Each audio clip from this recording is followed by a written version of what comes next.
So, second half. Just to remind you, we've got Matt, Morrison, and I'll come back to in a minute, followed by Peter Reese, then there'll be a copy, and then there'll be the last. By the way, outside, if you haven't had it, is a list of participants which you can take. And second, there are some mugs, which we are keen you should have. If you need something to wrap them up in some of the bag behind, you're very welcome to take those. Okay, so here we are in the third session. Matt's going to keep us all awake. Matt's background is he's a principal at Mediaczar, advisory service in the Senior Council of Asian Marketing Tech Businesses. And his session is entitled Social Media and Analytics, What's the State of the Art Today? Where should you be spending money to achieve your goals? So, over to you. Oh, and I have to read the health warning, just to remind everybody that the views expressed by the speakers are their own, and neither their employees nor the Workshop Company of Information Technology and its subsidiaries are responsible for them. Matt, with that, over to you. Thank you very much. Hello, good afternoon, everyone.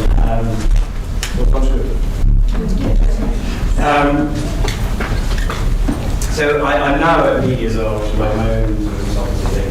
But before that, I spent 20 years working in digital marketing, which means that I am the kind of person who really likes new things and gets excited by new technology.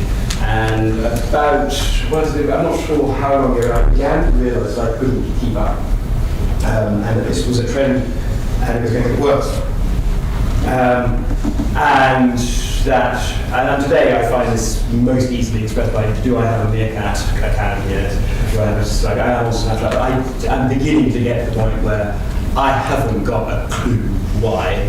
More to the point, I haven't got a clue why people are using them, and for an advertising person, it's terrifying. It's a really bad sign.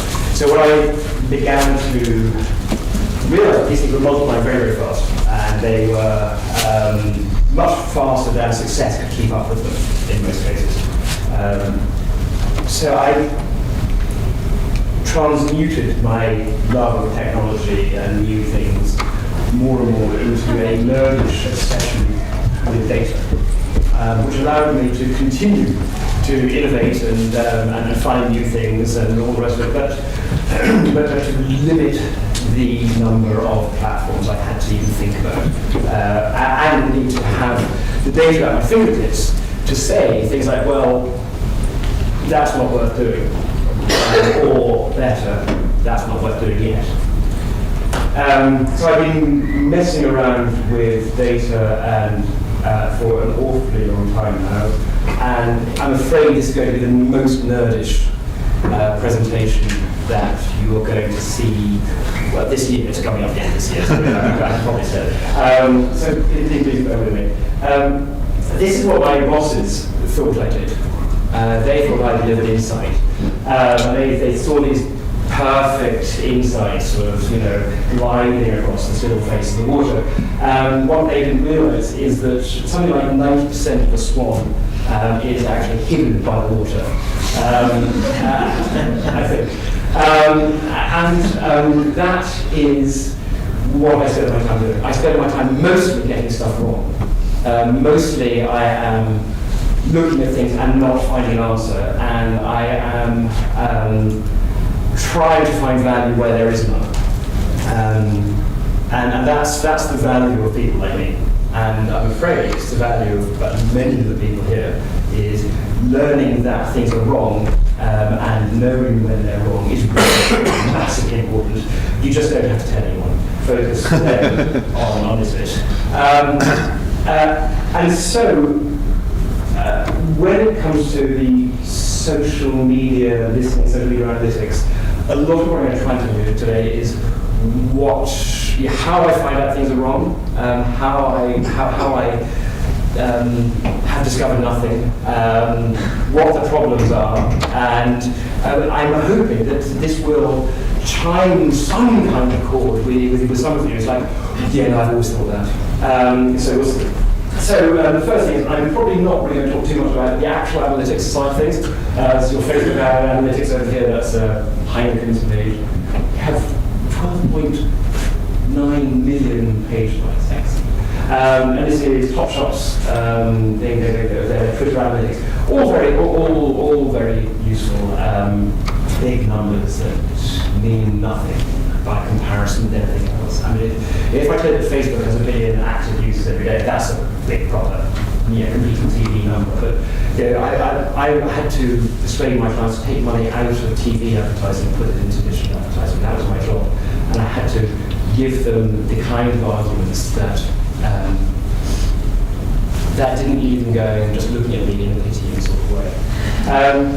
What's interesting about social media generally that you have never had before is that you now have real information back from people. You used to have really good information about who visits your site, really good information from Google about what they're looking for. But you didn't, we were targeting ideas, targeting search, we were targeting content needs, we were targeting all these sorts of things we were doing. And what we had, email was good, because email was people. But what we have now is Facebook.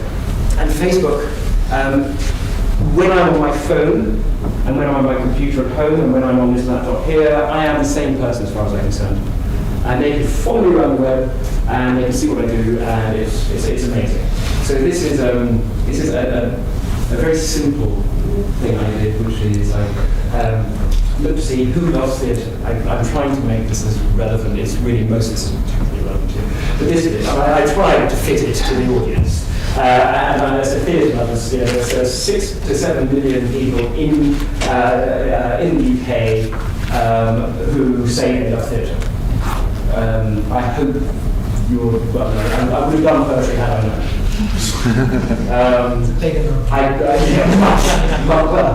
But excuse younger. So strongly female, less male. Okay. You get all these things. It's kind of nice, but and then you get right down to what jobs they have. Well, a lot of them they massively over-index for people who work in education and librarians. So does that ring true? Oh gosh. And then there's you lot after librarians and the teachers. There's you, which is not so. You only over-index a bit. Apparently, not all of you love theatre. That is poetry. And then it drops rapidly down to, well, there's the lawyers because they can afford to go. So what's interesting about this though is you can take this to what Facebook knows about its audience, but if you put Facebook's cookie on your site, which it's free, do it anyway, please. Just do it because in 6 months' time you'll call me and say, why did I put that? But in the meantime, what you can do is you can take your traffic and you can compare your traffic, the people who come to your site, who could not be more your customers or prospective customers, and you can compare them to what Facebook knows about it. So you can take your audience, create your own audience of people who visited my site who have Facebook accounts, which is frankly 85% of them, because teachers get weird. And for obvious reasons, teachers don't always love to have Facebook accounts. It makes sense why they wouldn't. You can begin to profile your audience, and this is free. You don't have to give Facebook money for this, although obviously they are hoping that somewhere down the line you will already realise how well you can target your people there. You've got to have some kind of a business process in mind for you to have any value. I'm not going to take you through these. This is what I do. I draw really sort of odd flowcharts for people, and then we measure what will work at each stage. And then we can see where, goes to that nice point of ROI and things like that, if it helps. I'm not going to answer your question because I won't have time, because I don't get to answer them. Right, I'm going to do this one, which is a lovely. Here is a perfect example of analytics data being put to great use. Somebody posted this infographic I love of how to share what Facebook. Whatever you do, share between 1 o'clock in the afternoon and between 1 o'clock and 4 o'clock. But on Pinterest, 2 o'clock to 4 o'clock. This will get you the most engagement. Don't take a photo, please don't take a photo. Seriously. People build these great tools about these kind of data, which tell you, so Buffer, which is actually a really good tool to use, has this nice thing where it looks and tries to work out when your followers are most likely online so that you can get more and more reach by publishing when they are online. This is follow on, sorry, this is first follow on. But you need, this is Buffer. Buffer is, that is, anyone want to comment on this graph? In fact, it's very bumpy, isn't it? Is it suspiciously bumpy? Very. Yeah. That just looks like they haven't really cleaned their data up, doesn't it? This is why it looks like one exceedingly strong tweet of mine has somehow skewed the numbers that say that 8 o'clock is the best time for me to tweet. Anyway, I got suspicious anyway, and I pulled all my tweets and saw how many impressions I was getting each of them, and I've actually time today. I'm using box plots. People either love box plots or don't know what the fuck I'm talking about. This tells me the white area is what you focus on more or less, and it's also when the little black lines tell you sort of what the median reach is for each hour a day. It doesn't, there's 9 o'clock where it looks like there's just not enough data there to be sure. So I took the top drops data. There's no difference. Post any time of day between morning and afternoon, and you're probably fine. There is nothing. So all these people who are selling you this, the answer to this question, they haven't really, I would strongly suggest, thought about it, or if they have, they thought, well, I can sell this because people are going to ask this question and they're not really going to want to know the answer, they just want to know they cut the answer. Anyway, so that's why we talk about analytics, which is great because I'm about 12 minutes in and got all good. I'm going to cover this stuff instead of social listening reports. Does any of you do social media listening reports? Really, none of you? This is amazing. You're like a fresh audience. It's kind of perfect for me. You're not ashamed of your heads and not your heads so sadly, but you are going to miss out on a huge amount of wasted money. Great. So I interviewed all these people before I came here to see you. In fact, I was there last night. It's 11 or so. And I asked lots of different questions, and what we found was that on the whole, they didn't care. Who reads them? Ha ha ha ha ha. That was what one person actually said. Everyone produces them. All these big companies, they all produce them. It costs about £2 grand a month minimum, or a person, and nobody does them. They haven't changed in the past 5 years. That suggests that nobody cares. Everything else in our business has changed radically in 5 years. They're not related to key business objectives. This was sort of, and these were all from people who were paying for them. We shouldn't be looking at social listening as silo. Okay, should inform other people's reports. Well, fair enough. This is a strong one here. We need to use other sources of data. Stop looking at Twitter. We'll show you that in a moment. No one understands how hard it is to work with unstructured data. Actually, that's true. So unstructured. We're talking about unstructured and structured for a moment. Structured data is numbers. How many people liked your post? How many people visited your site? How many people bought something? Things which you can graph easily. Unstructured data is what they said about you. And yes, you're going to have such a head start on everything else.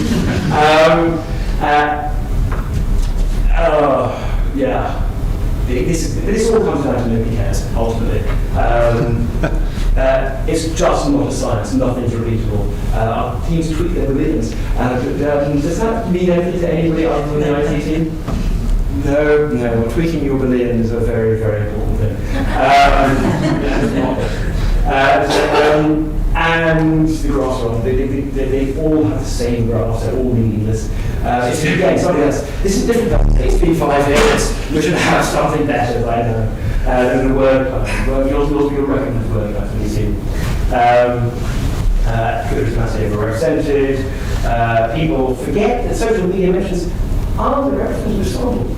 People who say nice things about you or say nasty things about you on Twitter does not mean that you can, stop doing market research. They're often crazy bad people. Making my life horrible. So my whole thing was having better, which would be better data sources, better use cases, better data. So these are word clouds. You recognise these. I hope. Does anyone see the word cloud? So this is seriously, honestly, this is the de facto visualization for unstructured data. We take a huge text, say the complete words of Shakespeare, and we turn it into this. Somebody memorably called them the mullet of the internet. What's extraordinary is he said that 8 years ago, and it's still there. This is me looking at the same, because nobody ever does this, nobody ever bothers to put these things side by side. And the moment you do it, it's like, look, it's just the same stuff. There is no difference. What we get from our report system every month, we get more or less the same as last month. That's, we don't identify trends, we don't identify seasonality, we're not looking at the kind of information that might be useful. We're just ticking a box. Having our Vine strategy. Everyone on Vine? Anyone on Vine?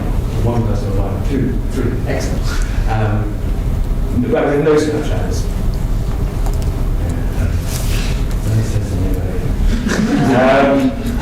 The other thing, the other de facto thing you get is this, which is the time series graph, which looks really important. And it always has. Something always has done this. Yeah, they've looked at the peak and they've called it out. Something odd happened here. What was it? It was, again, it's what are we missing? We're missing the fact that here you can clearly see that their activity drops on weekends. Nobody cares about that. Why does activity drop on weekends? Because no one's in the office. No, it's not. Who's in the office? The parents in the office. There you go. That's what it is. What this is saying is people are not talking about you unless you're talking about yourself. It's exactly right. It's exactly what that says. But they are completely missing this. That's probably my favourite one because that was really expensive. Here's just like breaking down a work out. I took the data behind this. I took took that, and these are the raw data as a community professional, great, good people, something. If you can always use a bar chart, or it is like the ideal way of presenting information. However, what it tends to show you is how little information there is. It really is. It's a complete sidebar. Pie charts are the enemy.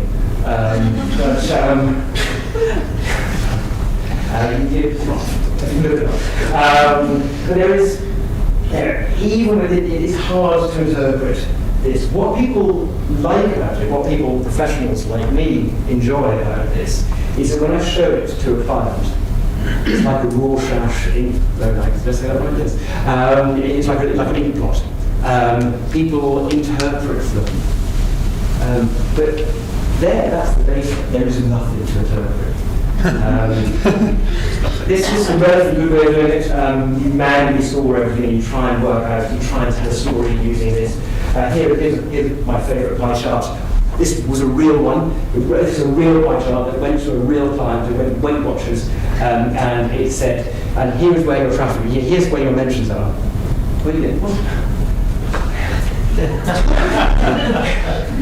Amazing. All the stuff here was actually really sort of like, it had interesting qualitative statements. It was from things like diabetes.co.uk, Diabetes Forum, from UK Muscle.co.uk, people on there talking about Weight Watchers, bodybuilders talking about using Weight Watchers, and all these things you could really get to. My saving expert, who are amazing, all really high quality content over here. But what do we focus on? We focus on Twitter, because Twitter is big and free. I'm not looking at it, I'm going to reverse it. Can I have just a very quick show of hands from everybody who's heard of sentiment analysis? Not many of these things. Here I am about to be bursting a big balloon, and it's just not quite as inflated as anyway, this is a while back. This is in the middle of last year. Facebook. This is mentions of using Twitter data. Facebook mentions of the Facebook newsfeed. Something happened. This is my spike. This is something happened here. The spike comes from the fact that Facebook had decided that they were going to do an experiment on some of their users, say, a million. They were going to show 1 million people mostly happy stories, and one set of people mostly unhappy stories. And they were going to see what the effect was on how people responded. Did they come back to Facebook the next day? Did their usage increase or tail off? And they found on the whole that people who got happy stories, came back, which newsreaders could have told you long time ago. But it was a nice bit of experiment, published in a really respectable publication. And this is what people said. Here I'm using the happy times. They were not happy. That's mostly what people said. I am not happy with Facebook doing this to me. I don't see why Facebook should be experimenting with me or either. Anyway. Facebook tinkers with users' emotions. That was there's a lot of there were words like manipulated. Oh yes, they used the word manipulated in their presentation. Scientists use words like manipulated to mean something scientific, but journalists read the word manipulated completely differently for some reason. Anyway, so there's this whole sentiment thing, people, sentiment tweets, a more powerful driver of sales than reach or volume alone. Who said this? Deloitte said this. They were paid by users, but no, they said this. Their orders tweets led to that much uplift.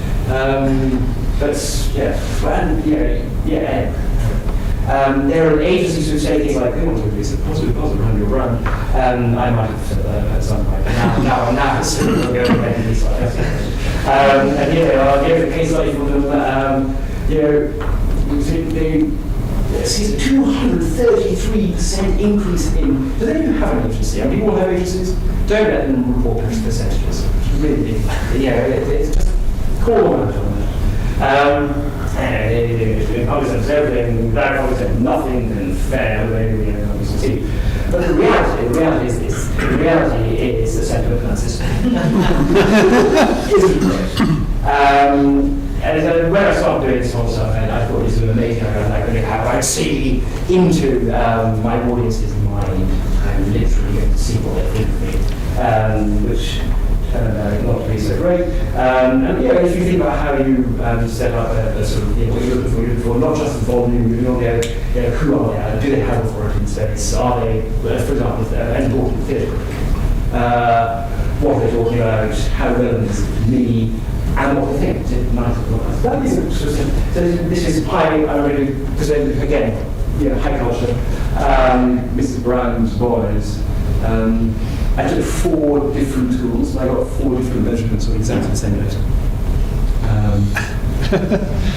On the whole, positive, but these are seriously all the same data. How is it done? Well, it's even probably at this point. There was no stipulation about copyright abuse, was there? We don't think about copyright. And I have to know that it's been filmed, and now I'm worried. I remind you, waive your right to the I Chatham House rule. I walk in, exactly right. So if you get sued on your head.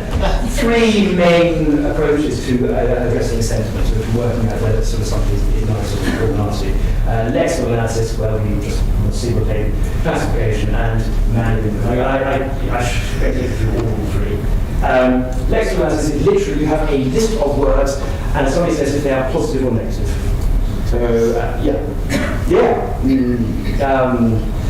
have a few, and there are different groupings and different people, and some of them, bigger lists than others. So I built a really, really quick and dirty sentiment analysis tool. Here it is. This presentation is good. It's got the word good in it. Good is positive. Positive. This person is bad.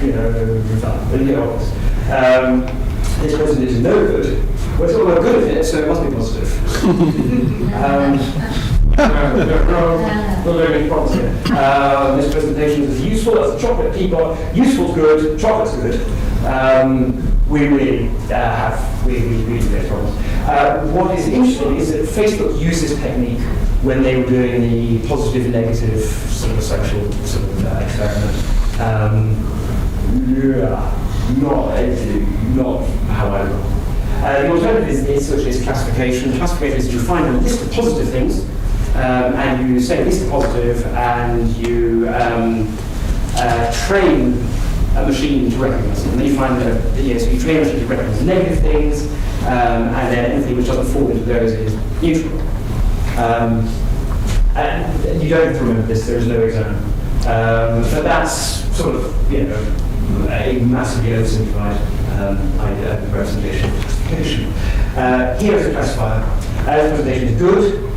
It is probably, so said again, we're 70% sure that it's positive, which is good. This presentation is bad. You've got it negative. 80% sure it's negative. This presentation is no, it's not good. It's pretty sure that this is negative. It's gone with negative. It's 60% sure. So this is weird, it's probabilistic, but it's better than we've been clinically surprised boys have been. Without doubt, the best comedy shows I've ever seen. I've seen it once, by the way. Has any of you seen it? It's all the way through. Interesting. So here, this is obviously this is obviously one star. I love these things where you have reviews with stars on them because then you can actually see whether it's positive or not. So that came in right. This one, how about that one? Is this positive or negative? The pity and anger for the suffering children who've been abused is finally balancing the pain of the good priest who've done nothing wrong with the truth. Imagine high noon. Carves images on your soul. And this is hardcore. The next one that would fail. And this gets it right. It gets it right, and it's amazing. It's positive. It's kind of 50% sure it's gone on its body. It's fallen over somehow onto the positive side, which I think is amazing that it did that well. So I just want to show you to demonstrate something here. Taking the original text and randomizing the word order, and then I'm testing it again. It's still coming positive. Catholic reminds by life film forbear, find needs, pain, abuse, it is nonsense. The computer is not reading the text. Here's another one, and the other are being condemned. Still coming, in fact, slightly more positive this time result. And here, with pity now, there is this and that. Yeah, positive. It is not word order makes no difference. It is not understanding the computer can't understand what's being written. That's still a bit sci-fi. Google's getting close, but not that. It's a bit domain specific. If I take it out, because it's been trained on films, that one. If I take it out into a different country, which is very high value to me, would be sort of financial trading information. It would bring some of it. How Tesco PLC's share price could double, that's negative. It just doesn't really say. So it's kind of domain specific. So you need to have classifiers which are trained on the kind of copy that you are receiving. So if you are trying to find out whether customer reviews are positive or negative without the stars, you need to train on customer reviews. If you're trying to find out theatre reviewers, you probably need a different classifier because customers and theatre reviewers will use different language a lot of the time. Are they called customers? What do you call them? What's something comes to a theatre goer? Yeah. Audience. Like the actual real audience. Like I say audience and you have a proper audience. So I've been very good about the computer. So it's not great. What about human markers? So here we go. I'm having an uncomfortable poo, or I like to review this in my Royal Brown Boston. Broken Glass, perfect, was the worst film. So people are, it's easy. So I took a different category. I took, no idea. Session Island, probably. Is Guinness good for you? I took 50 positive and 50 negative tweets as scored by a classifier, and I ran them through human markets. You can do this. There are marketplaces where people will do very, very small jobs for tiny amounts of money. I had 300 judgments. I had 3 people judge each one. Is that right? 10, yeah. So it cost me about $10. Just people doing this. It's amazing. We used to use this sort of stuff for, when you put photographs, people take a photograph of themselves and it goes up on the screen behind them in Times Square or on in Piggy Circus. Have you seen that kind of thing? You take a photograph, you send it to you send it here, and boom, up it appears behind you. The problem we found as an industry very quickly, I think we found this out before I had to do it for real, is that people take nasty photographs and put them up. It takes one teenage boy, and that's all we need. And you have really quite serious sort of exposure. And so we use these people to say, is it something junk or isn't it? Is it a nice, smiley, group photograph? Yes. Yeah, you still end up with problems where people put group photographs of King John in, but it's still fun. So results. Classifier said 50% were negative, 50% were positive. The manual thing said, well, actually 40% were positive. Not sure about 30 of them, 23 were negative. Really didn't massively agree. So just people scoring these things didn't agree at all. It's not always easy. These were problem ones for people. People score these positive and negative. I actually have no idea what the person wanted to say. But on the other hand, he's on for today. He's 17, doing okay.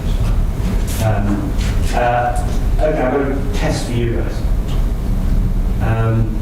If you think this is positive, I'd like you to go, you don't have to make the noise, but I'd like you to go, woo! And if you don't like it, then you go. So, if you're negative, positive. Go. Oh, really That's amazing. I have never seen that much agreement from one audience. I mean, you guys can't see it, but actually you more or less all agreed that it was negative. If you were Apple, that would be very positive. We work in an industry where we don't like cues.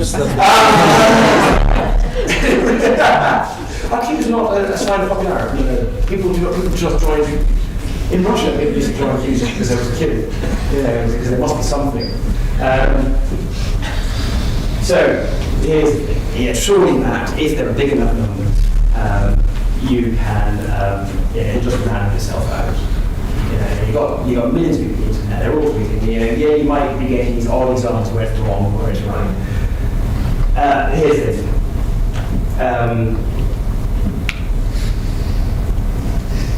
Right. So they put out this survey, 1936 election, and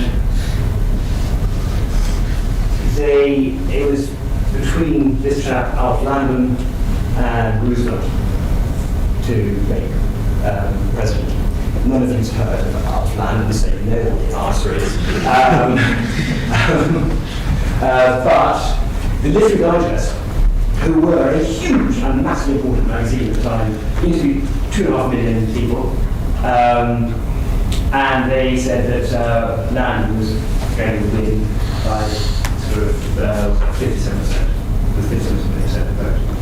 Gallup sampled only 50,000 people, was his great moment, and said that Roosevelt was going to win. And actually, Roosevelt had a pretty landslide for the president thing. What went wrong? Well, partly Gallup phoned people, and he sampled the audience. He came up with a representative sample, and he made sure these were adjusted, and he did lots of small samples, and it worked. The idea of a small representative sample and sort of regular sampling gives you access to truth. Big numbers don't necessarily give you access to truth because there is still a weird sample bias here. It was people who were like to take this. So what they used, in fact, they used car registration, people who had cars and people who registered, who had registered phones. So they were quite wealthy anyway.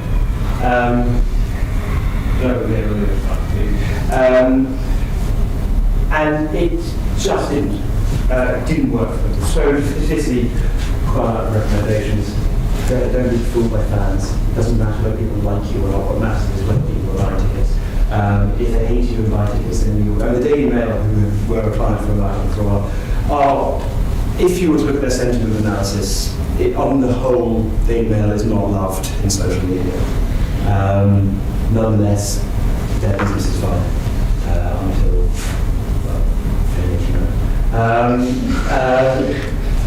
Don't let sentiment become a KPI. You haven't, so that's,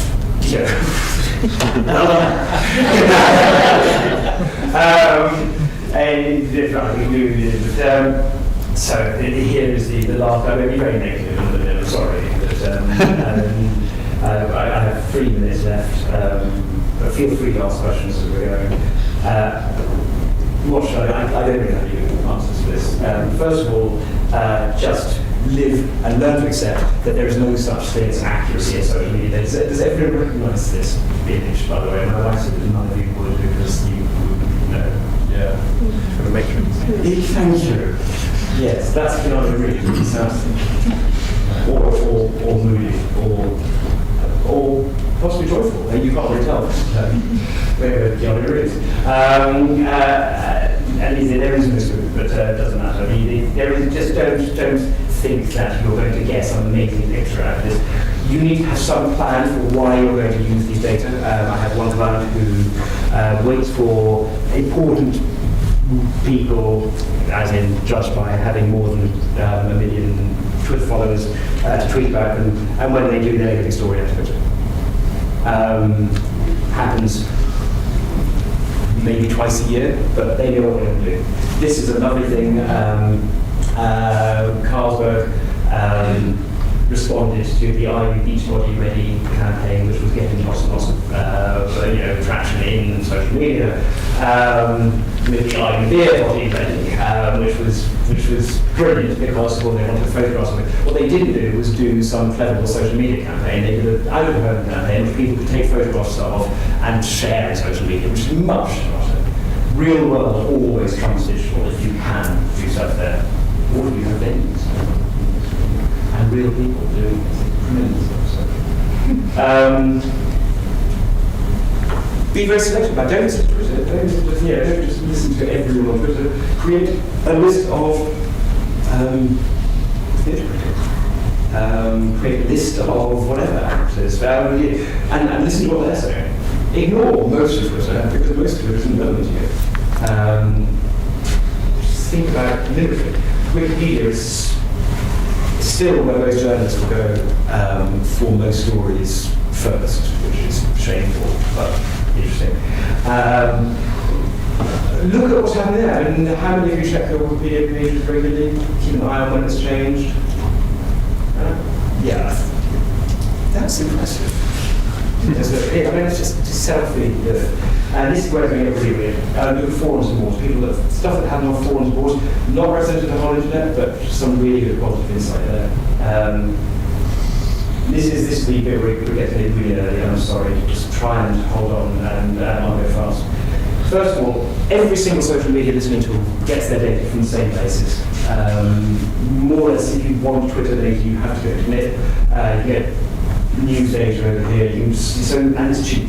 It is, you can buy it relatively cheaply. You can go to the APIs and actually pull the stuff down yourself. I'm guessing that nobody in this room will do this, but you may have access to people who do. And if you don't have access to people who do, there are wonderful people in Eastern Europe who will do this for you for $100. So, as long as you can specify the code you what you need doing, you can write. These are scripts. These are tiny tools to get data out of this into a spreadsheet. But you have to know what you want, what you're waiting for, what you're looking for. You have to know what you're searching for and what you'll do when you hear it. Or you can build your own web scrapers. Here is an easier way of doing it where you, there's a tool called Importing, which I'm not recommending that you get, but I was able to get all the reviews of, again, high culture, 50 Shades of Grey, and I was able to get all the reviews from all the people and their name, when they did it, how far they rated it, what they said. What did they say? They said some extraordinary things. You were in these weird databases, and you can then plug in. So learning how to query these data is interesting, exciting for some of you. There are all these low-cost analytics APIs that let you do these things, that do classification, that you sort of let you run statement analysis. I'll show you some analysis example here. Fabulous. Try. Neutral. Subtle, erotic, novel, neutral. Shockingly awful, negative. Absolute tribe. 1, 2, 3, 4, 6 exclamation marks. Positive. It's hard. It really is hard.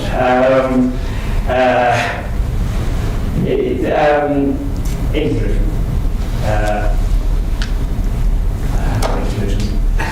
I would have done had you been investing huge amounts of money. I could say, stop spending money, start thinking about what you're going to do with it. But I'm not sure now. In conclusion, I am totally open to your questions. Please. Some of this may be relevant. If it's not, I'll answer questions on any topic you get. Yes, go ahead. So it's actually similar to the question someone asked in the last vocab, but in the cultural sector around, certainly in the UK, probably just one actually, there are probably about 5 people employed in full-time digital analyst positions. There's one at the Tate, there's one at the Science Museum, Natural History Museum. Science Museum kind of makes sense. They're trying to have test first. There's a couple more.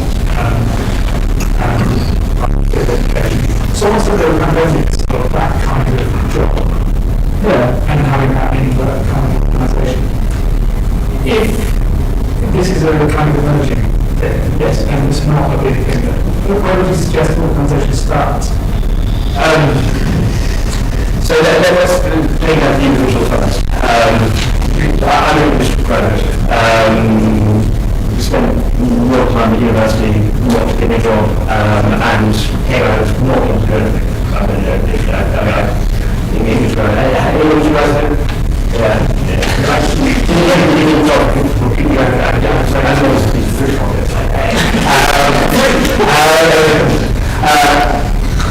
The big change is that the tools for doing this are becoming easier. The education is increasingly free, so learning how to do it is a lot easier.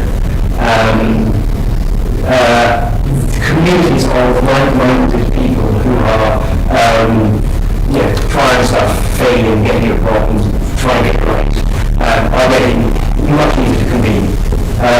And so from the point of view of the individual, going from being somebody who, the maths students that my university had a joke about English students, but it was something like how do you get 5 truly random numbers, and there was, and everybody else English students count to 10.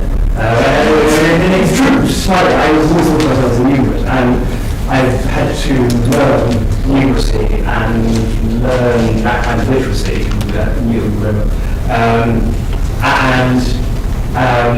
it's been tremendously rewarding.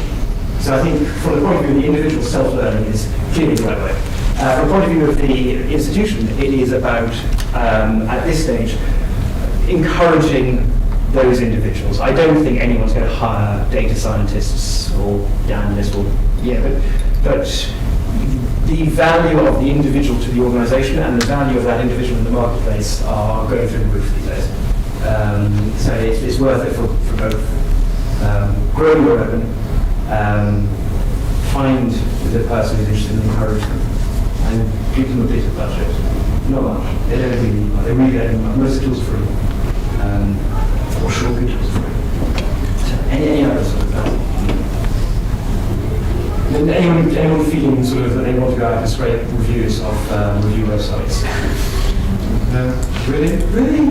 You guys actually get reviews with stars and things. It's like, it's amazing. It's really good for you. You could build classifiers. You could begin to identify what topics are frequently mentioned. You could disappear down that rabbit hole, obviously.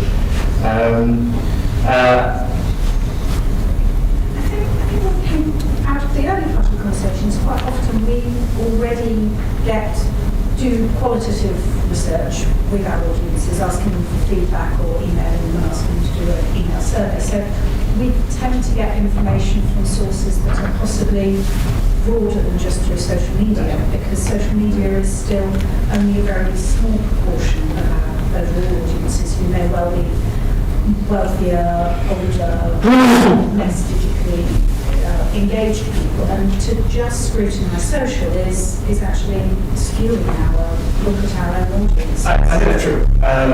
Just because it's there doesn't necessarily, as you said at the beginning, just because you can find these things, doesn't mean that they're important. So I think it's more useful to have your negative bit at the beginning about actually we shouldn't just report things because Twitter gives you the chance to. So I would generally argue in favour of ignoring Twitter. It's really hard, but I mean, you can say what's a popular post, but beyond that, it's not. Exactly. It's also further populations, but it is. I mean,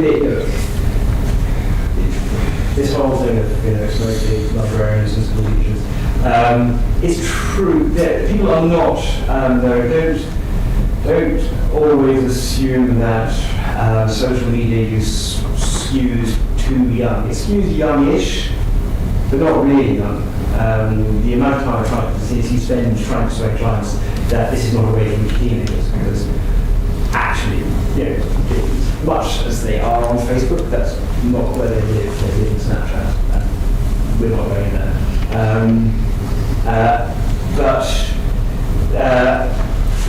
Their audiences are there, and you have your website audiences, and my father, who is barely on Facebook, is still able to use your website.